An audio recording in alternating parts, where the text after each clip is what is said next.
Hey guys, I just wanted to go over one of my recent purchases. It's the HK MR556 A4. I've been wanting to go after one of these rifles for a while, but kept talking myself out of it due to the price and then also the differences between the 416 series and the MR series. Once I saw that this one was coming on the market, I decided that it was time to go ahead and to sell a few different items and then go after this rifle.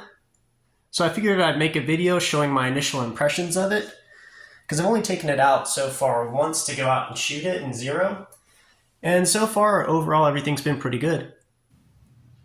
I figured I'd go ahead and start with a basic breakdown of the rifle, what it came with, and some of the parts and accessories I swapped over to. Let's go ahead and start with the upper receiver. The HK ships with a standard flash hider muzzle device that I've replaced here with this Huxworks muzzle device, so I can mount my Flow 762 titanium suppressor. Behind that, I have a Surefire scout light, as well as some iron sights that I got off of my Sig Spear LT. And then on this side, I have a BCM QD sling swivel cup, as well as some BCM M-LOK rail covers, and a Strike Industries hand stop. On top, I have a EOTech EXPS3 and that Sig Spear rear sight. I really must say that I do like the HK's handguard. It's extremely slim and lightweight compared to the older one, and comes equipped with two QD sling swivel cups, one on either side. You do also have a full-length Picatinny rail, as well as a very good amount of M-LOK rail. So your M-LOK rails are going to be here on this side, the same on the other side, as well as the bottom. The M-LOK slots, or rather these slots here, up here, down there, and there, are not going to be M-LOK. The fitment of the handguard onto the upper is actually extremely good and is held on by this one screw here, as well as a puzzle piece that kind of fits into the upper receiver there up top. We won't be able to see that. But overall, that is an extremely sturdy handguard, and I really do like it. The barrel itself is stainless steel that's imported as a barrel blank from Germany and then finished here in the States.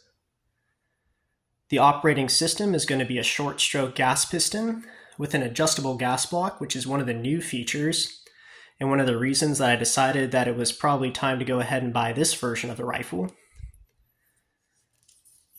For the barrel itself, HK does go through and have a warranty on it, so that if you ever do manage to shoot it out, they'll go ahead and replace that free of charge. But overall, this upper is extremely well made, and I really do like it.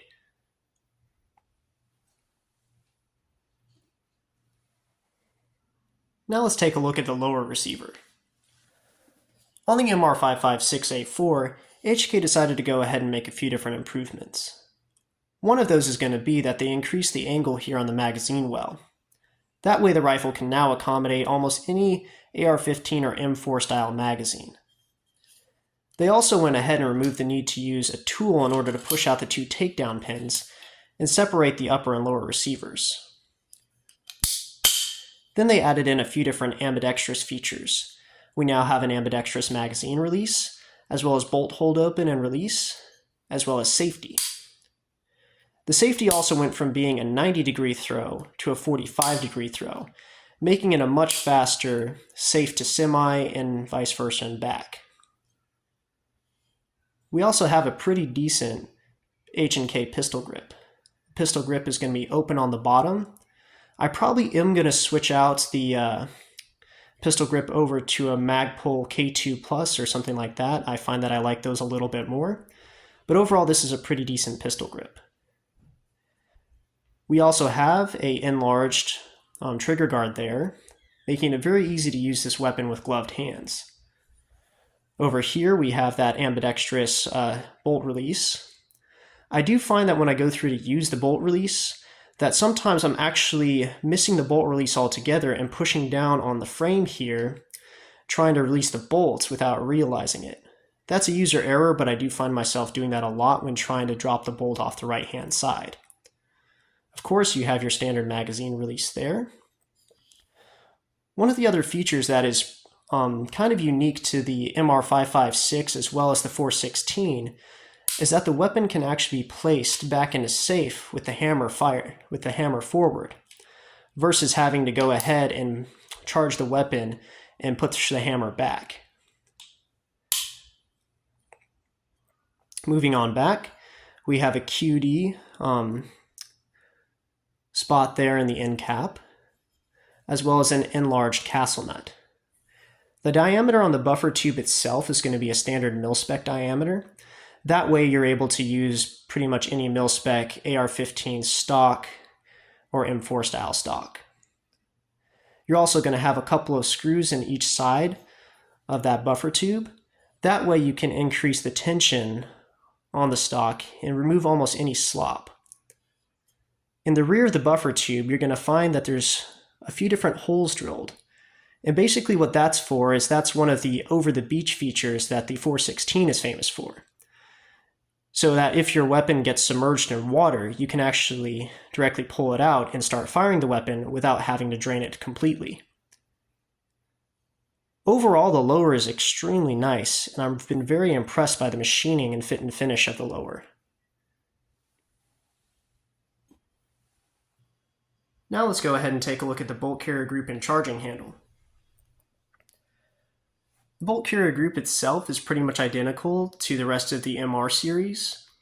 You're going to have that recess there. That way it matches in with the inside of the upper receiver so that you can't actually put in a full auto bolt carrier group.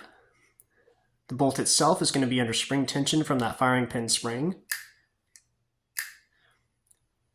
Of course, up on the top where your gas key would be on a standard AR-15, you have the spot there to meet up with the piston. And then you also have a firing pin safety there. Overall, the bolt is very high quality, and the coatings on it are pretty nice and slick, making the weapon very easy to charge. The charging handle itself is pretty nice. Very enlarged, and it is an ambidextrous charging handle. Overall, it's pretty robust, and I do like it. But the nice thing is that you can also use any mil-spec charging handle. So I may run the Geisley in there for a while, just because it's a little lower profile and then easier to grab and not have another snag point on the rifle. But overall, I really do like the charging handle that came with it. But it is always nice to have a couple of other options. The stock that comes on the MR556 A4 is actually extremely nice. It's HK's thinner and more streamlined stock. It's extremely lightweight and actually shoulders very well. The only reason that I've been running the Voltor stock is because I don't have any QD cups for the HK stock yet.